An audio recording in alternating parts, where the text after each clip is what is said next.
The Chicago Outfit, also known as the Outfit, the Chicago Mafia, the Chicago Mob, the South Side Gang, or the organization, is an Italian-American organized crime syndicate based in Chicago, Illinois, which dates from the 1910s.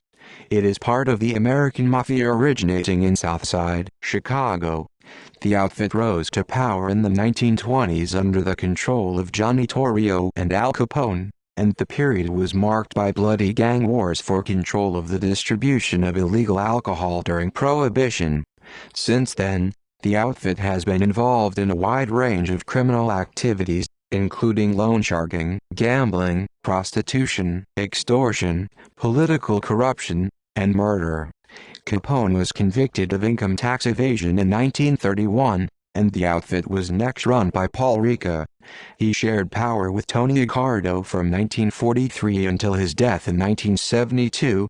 Accardo became the sole power in the outfit upon Ricca's death and was one of the longest-sitting bosses of all time upon his death in the early 1990s.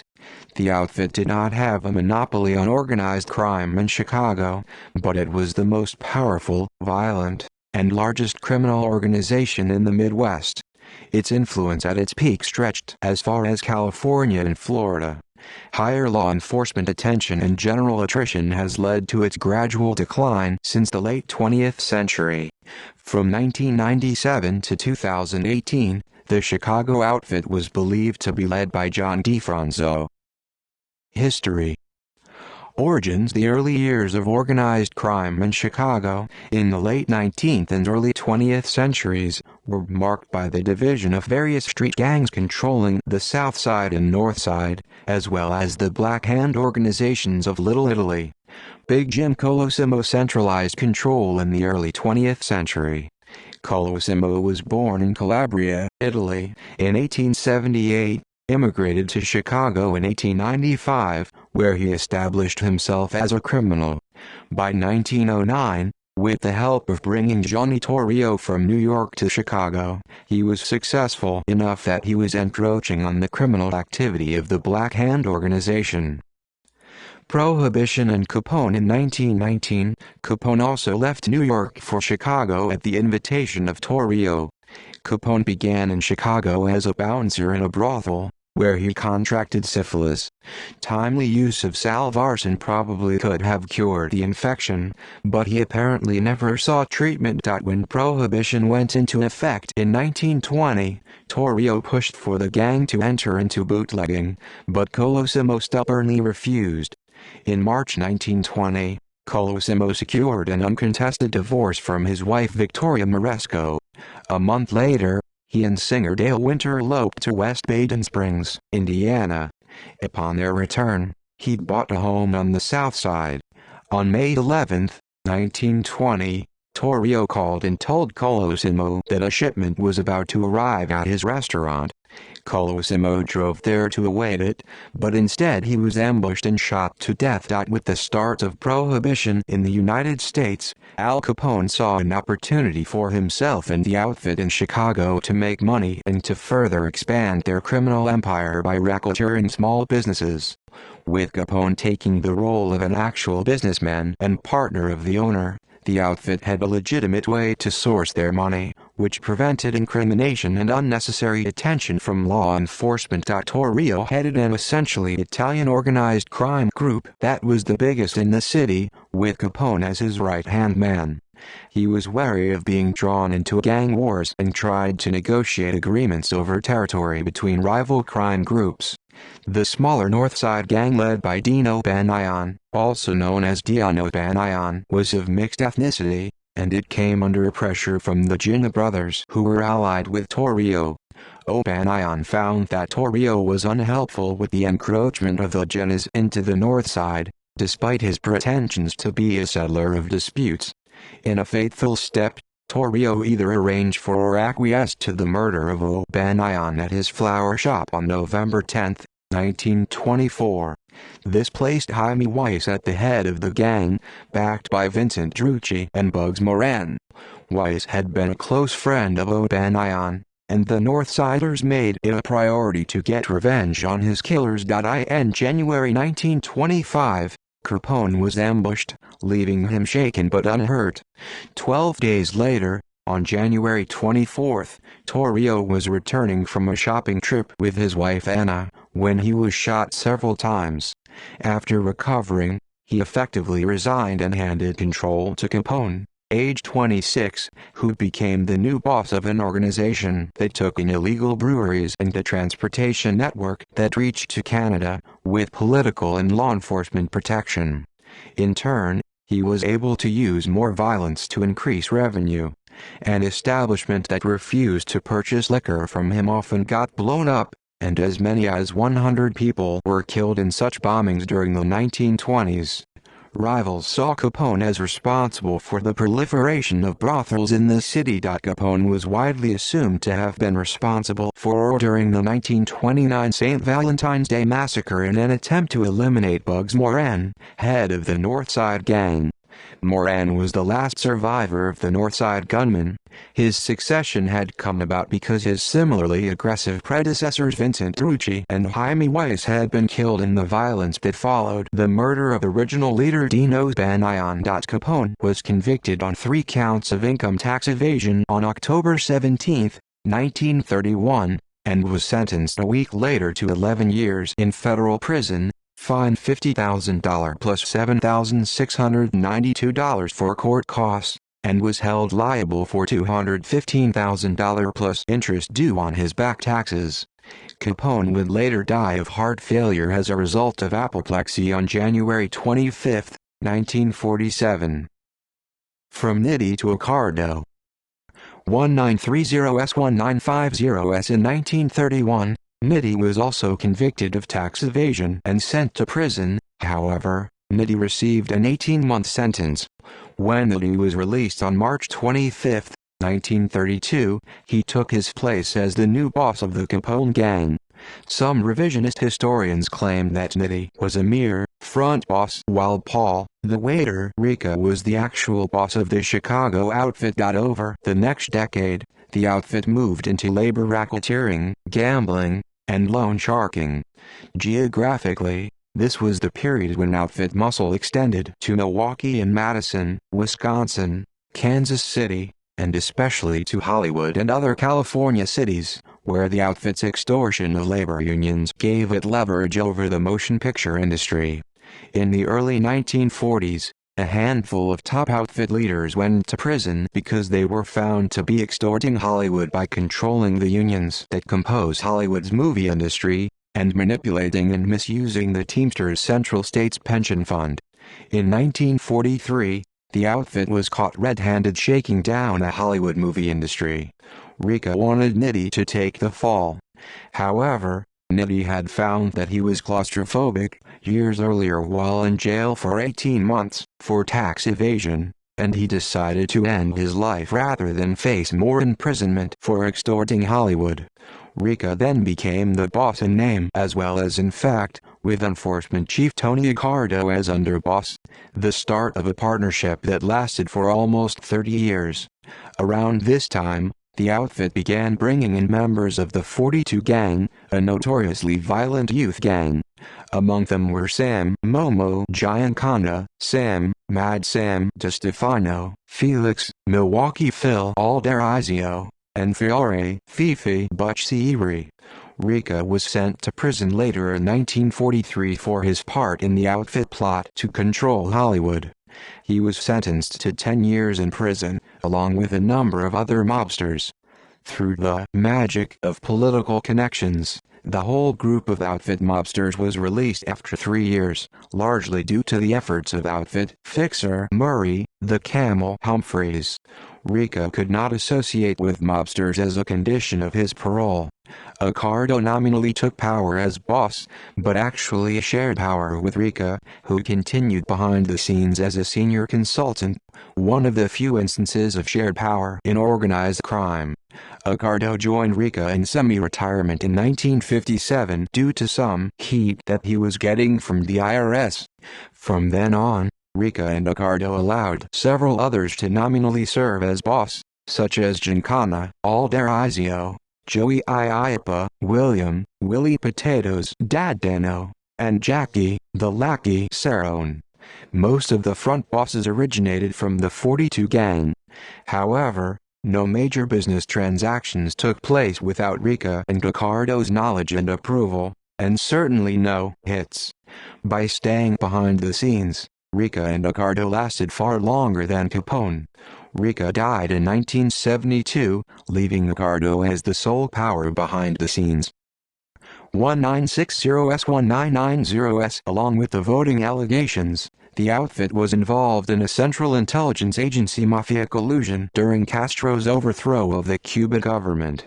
In exchange for its help, the outfit was to be given access to its former casinos if it helped overthrow Fidel Castro and Operation Mongoose or Operation Family Jewels. The outfit failed in that endeavor and faced increasing indictments under the administration of President John F. Kennedy, JFK. The outfit is the subject of some theories regarding the JFK assassination and that of JFK's brother Robert Kennedy. The outfit reached the height of its power in the early 1960s. Ricardo used the Teamsters Pension Fund, with the aid of Meyer Lansky, Sidney Korshak, and Jimmy Hoffa, to engage in massive money laundering through the outfit's casinos. The 1970s and 1980s were a hard time for the outfit, as law enforcement continued to penetrate the organization, spurred by poll-watching politicians. Off-track betting reduced bookmaking profits, and illicit casinos withered under competition from legitimate casinos. Activities such as auto theft and professional sports betting did not replace the lost profits. The outfit controlled casinos in Las Vegas and skimmed millions of dollars over the course of several decades. Most recently, top mob figures have been found guilty of crimes dating back to as early as the mid-1960s. It has been rumored that the $2 million skimmed from the casinos in the court case of 1986 was used to build the old neighborhood Italian-American club, the founder of which was Angelo J. The Hook La Pietra. Alan Dorfman, a key figure in the outfit's money embezzlement operations, was investigated by the Department of Justice. In 1982, the FBI wiretapped Dorfman's personal and company phone lines and was able to gather the evidence needed to convict Dorfman and several of his associates on attempts to bribe a state senator to get rid of the trucking industry rates. If Dorfman succeeded, the outfit would have seen a huge gain of profit. This was known as Operation Pendorf and was a huge blow to the Chicago crime syndicate. Operation GAMBAT, Gambling Attorney, proved to be a crippling blow to the outfit's tight grip on the Chicago political machine. Pat Marcy, a made man in the outfit, ran the city's first ward, which represented most of downtown Chicago. Marcy and Company controlled the circuit courts from the 1950s until the late 1980s with the help of Alderman Fred Rohde and Democratic Committeeman John D'Arco Sr. Together, the First Ward fixed cases involving everything from minor traffic violations to murder. Attorney in First Ward Associate Robert Cooley was one of the lawyers who represented many mafiosi and associates in which cases were fixed. As a trusted man within the First Ward, Cooley was asked to take out a city police officer. Cooley was also an addicted gambler and in debt, so he approached the U.S. Justice Department's Organized Crime Strike Force, declaring that he wanted to destroy Marcy and the First Ward. Cooley was soon in touch with the FBI and began cooperating as a federal informant. Through the years, he maintained close ties to Marcy and the big shots of the First Ward. He wore an electronic surveillance device, recording valuable conversations at the notorious First Ward table, located at Counselor's Row across the street from Chicago City Hall. The results in Operation Gambat, Gambling Attorney, were convictions of 24 corrupt judges, lawyers, and cops. Ricardo died in 1992. In a measure of how successfully he had managed to stay out of the limelight, he never spent a day in jail, or only spent one day, depending on the source. Despite an arrest record dating to 1922, Chicago's transition from Ricardo to the next generation of outfit bosses has been more of an administrative change than a power struggle, distinct from the way that organized crime leadership transitions take place in New York City. 21st century higher law enforcement investigations and general attrition led to the outfit's gradual decline since the late 20th century. The Old Neighborhood Italian-American Club is considered to be the hangout of old-timers as they live out their golden years. The club's founder was Angelo J. La Pietra, the Hook, who was the main counsel at the time of his death in 1999.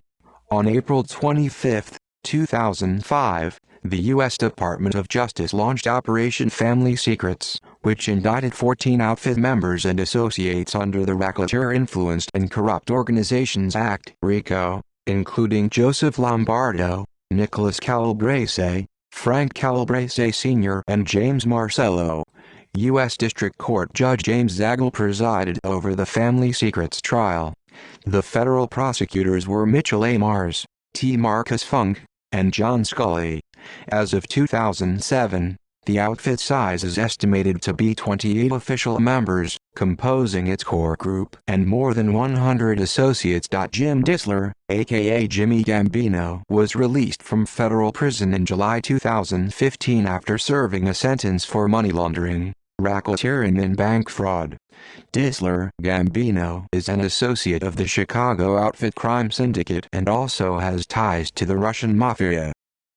Historical leadership. Bosses. Street boss. The street boss was a high-ranking member appointed to run the daily activities for the boss. The position was created to protect the boss from federal investigations.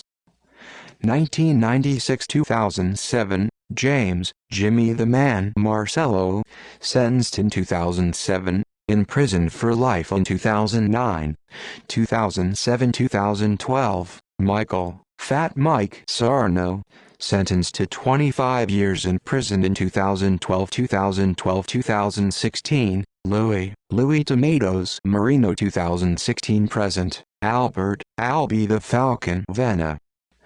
Underboss 1910-1920, John, Papa Johnny Torrio, became boss in 1920. 1920-1925, Alphonse, Scarface Al Capone, became boss in 1925. 1925-1931, Frank, the Enforcer Nitti, became boss in 1931. 1931-1943, Louis, Little New York Campagna, arrested in 1943, deceased in 1955. 1943-1947, Tony, Joe Batters Occardo, became boss in 1947. 1947-1957, Salvatore, Mooney Sam Giancana, became boss in 1957, murdered in 1975. 1957-1964, Frank Strongy Ferraro, died in 1964. 1964-1966, Samuel Teets Battaglia, became boss in 1966, deceased in 1973. 1967-1986, John, Jackie the Lackey Cerrone, imprisoned in 1986, deceased in 1996. 1986-1992, John, No Nose DeFranzo, became boss in 1992. 1992-1996, James, Jimmy the Man Marcello, became street boss in 1996. 1996-2006, Anthony, Little Tony Zizzo, disappeared and probably murdered in 2006. 2006-2009, Joseph, Joe the Builder Andriacci, retired briefly due to illness. 2009-present, Salvatore, Sammy Cards Catadella.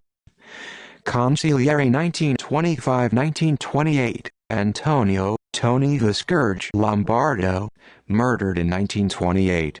1928-1947, Charles, Trigger Happy Fischetti, retired in 1947, deceased in 1951. 1947-1957, Paul, the Waiter Rica, retired in 1957, deceased in 1972.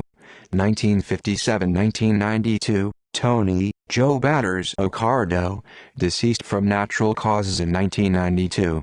1992-1999, Angelo J. La Pietra, deceased from natural causes in 1999. 1999-2007, Joseph, Joey the Clown Lombardo, sentenced in 2007 and imprisoned in 2009, died on October 19, 2019, at the age of 90. 2007-2009, Alfonso, Al the Pizza Man Tornabene, deceased in 2009. 2009-2016, Marco, the Mover D'Amico, asked to step down so that Andriacchi could help advise the power shift from DiFranzo to De Laurentiis. Acting 2012-2016, Joseph, Joe the Builder Andriacchi, retired in 2016. 2017-2020, Marco D'Amico, deceased from natural causes in 2020. Current family members: Administration Boss, Salvatore De Laurentiis. Street Boss, Albert, Albie the Falcon Venna, born in 1949. Part of the new administration following the retirement of John DiFranzo. Venna was once a powerful capo of the Grand Avenue crew and replaced Joseph Lombardo after his 2007 conviction of a 1974 murder. FBI investigators from the August 2006 disappearance case of Anthony Zizzo considered him a suspect. In 1993, Venna was acquitted of the November 4, 1992 murder of Samuel Taglia, who was shot twice in the head and had his throat cut with a knife. His body was dumped in the trunk of his 1983 Buick car. His most trusted confidants were reported to be Joseph Andriacchi and James Annandino. Underboss, Salvatore, Sammy Cards, Cato della Consigliere, vacant.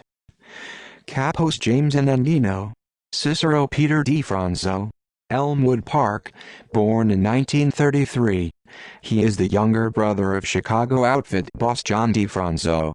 In 1965, he was sentenced to 10 years at Leavenworth Prison after he and two outfit affiliates robbed a warehouse in Forest View, Illinois, of cigarettes, razor blades, and ladies' hosiery.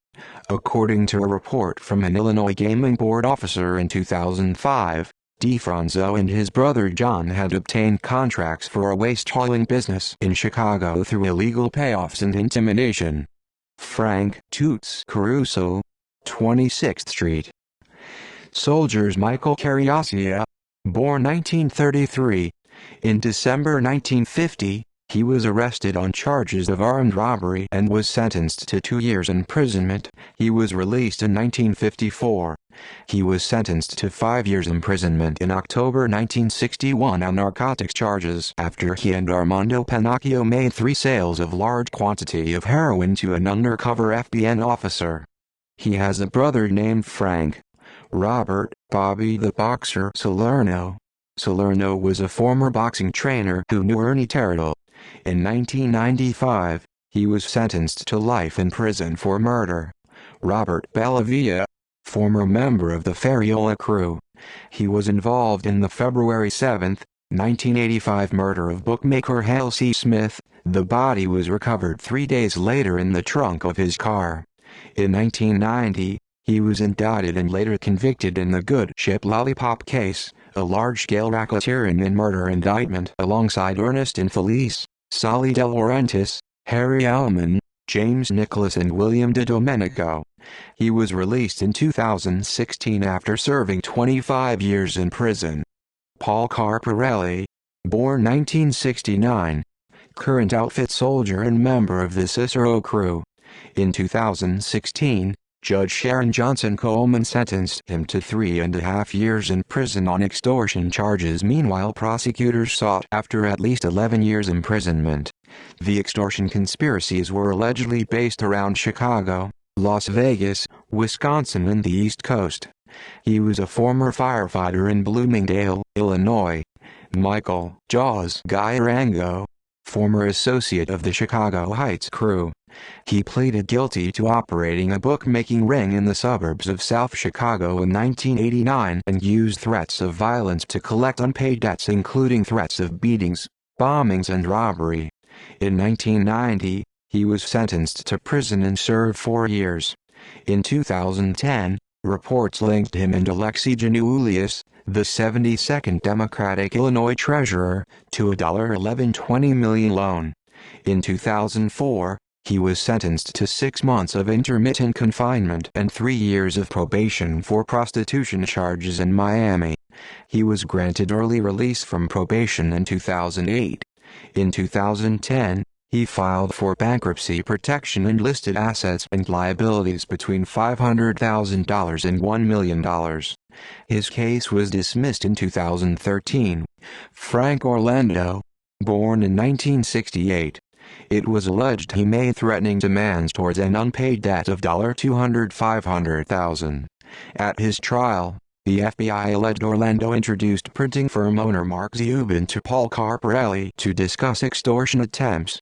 In 2014, he was sentenced to almost 4 years in prison on extortion charges. Nicholas "Nick" Ferriola, born in 1977. He is the son of Joseph Ferriola. He was sentenced by U.S. District Judge James Zagel in 2008 to 3 years in federal prison for his role in the family secrets case. He was accused of extortion and illegal sports gambling charges over an 8-year period. Ferriola admitted to earning over $150,000 per month. He served as a trusted confidant to Frank Calabrese Sr. during the operation, including after Calabrese's life imprisonment sentence in 2009. Michael "Handsome Mike" Tallarico. Tallarico is related to Angelo La Pietra and was a small-time bookie. He was also once married to former Chicago outfit hitman Frank Schwei's daughter, Tony Saviano. Saviano was involved in an outfit gambling operation during the 1980s. Pete Rose placed bets with his organization when in Chicago. Authorities speculate that his nephew Tony Saviano out of West Chicago had great influence in the operation. Sam SEI and his nephew Keith had great influence in Melrose Park, Illinois, and controlled the town after Rocky and Felice was convicted during the 1990s. Robert Pinozzo. Pinozzo was a former member of the C-Note Street Gang and soldier of the Grand Avenue crew. He was sentenced to 18 years on state racketeering charges on January 8, 2019. Government informants and witnesses. Frank Collada, born in December 1938. He was a former associate and friend of Tony Spilotro, and was involved in his hole-in-the-wall gang based in Las Vegas. In 1982, Collada was imprisoned, and was approached by the FBI with a wiretap of Spilotro talking with someone about having to clean our dirty laundry, which Collada took as an insinuated contract on his life. Due to this, in July 1982, Collada finalized an agreement with the prosecutors. Leonard Patrick, born in October 1913, former associate heavily involved in illegal gambling rackets active in the north side of Chicago. In June 1933, he was sentenced to 10 years in prison for robbing a bank in Culver, Indiana. He came to the attention of the U.S. Attorney in 1958 as a Chicago outfit affiliate. In 1975, Patrick was convicted for contempt after he refused to testify under immunity against Chicago Police Lieutenant Ronald O'Hara and admitted to payoffs of $500 per month to O'Hara. Patrick was released in July 1978. He pleaded guilty to criminal charges in April 1992. It is alleged the outfit ordered the bombing of Sharon Patrick's car outside her home in Rogers Park, Chicago in May 1992, as a result of his guilty plea. In September 1992, he testified against the Chicago outfit. He died in 2006. Ken Edo, born in 1919. He was a former Japanese-American Chicago outfit associate. He arrived in Chicago from Washington in 1949. Edo's criminal record dates back to 1942 for violating a wartime curfew. In February 1983, Edo survived an assassination attempt on his life by outfit hitmen Jasper Campise and John Gattuso. After 3 bullets ricocheted off of his skull, he immediately joined protective custody and turned informant against the outfit. Outfit Captain Vincent Solano ordered the attempt. The assassination attempt is believed to be revolved around paranoia towards Edo following his guilty plea on illegal gambling charges, which provoked the Chicago outfit to believe the possibility of Ito being easily persuaded to cooperate with the government against the outfit. The hitmen, 68-year-old Jasper Campise and 47-year-old John Gattuso, were offered government protection and declined. They were both found strangled and stabbed in July 1983 inside of the trunk of a 1981 Volvo registered to Campise. The FBI estimated his criminal earnings of between $150,000 to $200,000 per week on bribe payoffs of $12,000 per month to Chicago policemen. He died in January 2004 at the age of 84 from natural causes. Louis Bombasino, born in 1923. He was a former bookmaker. Between 1965 and 1967, Bombasino contacted the FBI while in prison awaiting trial on a robbery charge. He admitted to involvement in a large-scale bookmaking operation under the control of Jackie Cerrone and Fiore Buccieri. He was murdered in Tempe, Arizona on the morning of October 6-7, 1975 by the Chicago outfit while hiding under the alias Joe Nardi. Paul Shiro and Tony Amadio were suspected in the car bombing. His testimony against Cerrone resulted in 5 years imprisonment in May 1970 and he relocated to Arizona and secured a warehouse job before his murder. Richard Cain, born in October 1931. He served as chief investigator for the Cook County Police Department. Cain joined the Chicago Police Department, Vice Squad, in 1956 until 1960. In June 1961, Cain was allegedly met by a CIA staffer in Mexico City. He was deported from Mexico in 1962 for carrying a loaded gun and brass knuckles, violating his tourist permit by working and impersonating a Mexican government official. He was released from prison in October 1971. On December 20, 1971, he was shot and killed on orders of the Chicago outfit. Harry Allman, Joey Lombardo and Frank Schwez were suspected of killing him. Gerald Scarpelli's soldier, 1988. William B.J. Jauda, former associate. He operated a sports bookmaking ring with Sam Samarco between 1976 and 1979. Jauda later began a partnership with Rocco Infeliz in 1979 through to 1988. The operation allegedly earned over $8 million in profits. He operated an illegal parlay card business with Michael Sarno, James Damopoulos, Salvatore De Laurentiis and Infeliz from 1979 to 1983 in Lake County, Illinois and other parts of Chicago. He also operated a Rouse House Casino in suburban Libertyville, Illinois in 1982, which generated approximately $500,000 in profits. During this time he paid Infeliz $1,500 monthly payments to bribe the Lake County Sheriff to get advance notice of law enforcement raids. By the fall of 1988, Infeliz told Jauda that he was paying $10,000 to the Cook County Police Department Sheriff for protection and that he used under-sheriff and former Cook County Republican Party Chairman James Dvorak as the intermediate. Dvorak was sentenced to 3.5 years in prison in April 1994 for accepting bribes. In September 1989, Infeliz confirmed that he was paying $35,000 altogether to incarcerated outfit members and Chicago police officers. In early 1990, the government alleged Infeliz and Jauda gave out a $50,000 loan to an undercover IRS agent under the identity of Larry Weeks, who Infeliz instructed to bribe a Wisconsin zoning official to gain favorable selection in their efforts to get commercial industrial property near Lake Geneva, Wisconsin as residential property. He died in 2004. Nicholas Calabrese, born in November 1942. He is a former soldier in the Chicago outfit.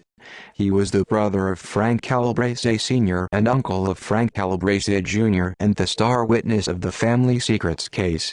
Calabrese was convicted for his involvement in 14 murders and sentenced to 12 years imprisonment by District Judge James Zegel. Frank Calabrese Jr. Associate, 2005. The outfit is notable for having had other ethnic groups besides Italians as high-ranking associates since the family's earliest days. A prime example of this was Jake "Greasy Thumb" Guzik, who was the top bagman and accountant for decades until his death. He was a Polish Jew. Others were Murray Humphreys, who was of Welsh descent, and Ken Ito, aka Tokyo Joe, who was Japanese-American. Another well-known associate of the outfit is Jewish New York City mobster Benjamin Siegel. Siegel was a childhood friend of Capone. Siegel's organization in Las Vegas and Los Angeles was an ally of the outfit from 1933 to 1961, when the family boss, Mickey Cohen, was imprisoned and the family was decimated. In popular culture, the Chicago outfit has a long history of portrayal in Hollywood as the subject of film and television. Film. Television. See also Joe Aiello, rival to Al Capone during Prohibition, was also allied to Salvatore Maranzano during the Castellamarese War. Grand Rapids Hotel hired truck program scandal. Northside Gang, a rival gang to Al Capone. Timeline of organized crime in Chicago. George Babe Tuffanelli Uni 1 Sicilian. References. Citations.